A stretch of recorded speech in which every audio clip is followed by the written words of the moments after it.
niveau sportif, on a eu 225 voitures.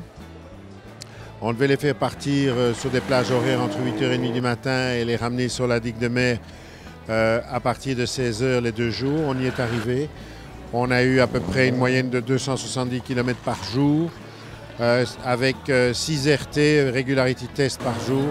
Tout s'est merveilleusement bien passé, particulièrement aujourd'hui où les routes étaient super grasses et quand même assez dangereuses. Les pilotes et les participants ont fait preuve de beaucoup de maîtrise, de beaucoup de respect, que je sache en tout cas, so far et jusqu'ici. Et moi, je suis ravi de la manière dont ça s'est déroulé, certainement aujourd'hui.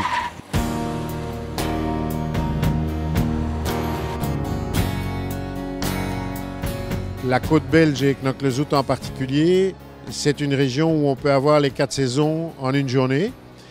Et donc, oui, c'est un élément qu'on ne contrôle pas, donc il faut faire avec, comme on dit.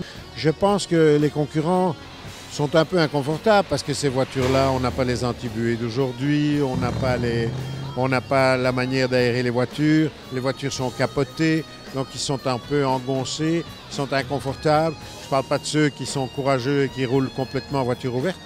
Donc effectivement, je pense que ça rend les choses beaucoup plus compliquées pour eux, certainement au niveau des atteintes de la moyenne. Et c'est pour ça que je me félicite aujourd'hui, en voyant qu'on n'ait pas eu d'accident, que nous ayons pris, je pense, la bonne décision. Je vous en parlais hier et aujourd'hui, ça se justifie d'autant plus, de diminuer les moyennes de 45 km/h pour les voitures post-war et de 40 km/h pour les voitures pré-war.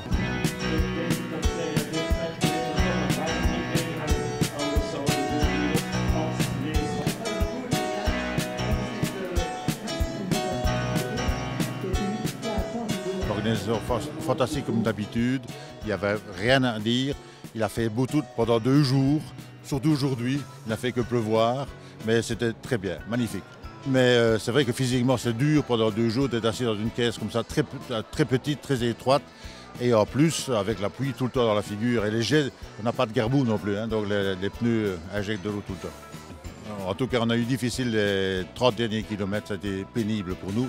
La voiture était fatiguée aussi, nous aussi. Et la pluie tout le temps dans la figure, c'est très fatigant. La voiture s'est arrêtée ici 300 mètres avant le podium. Donc on a eu de la chance, le rallye aurait fait 25 km de plus, je crois que c'était terminé pour nous.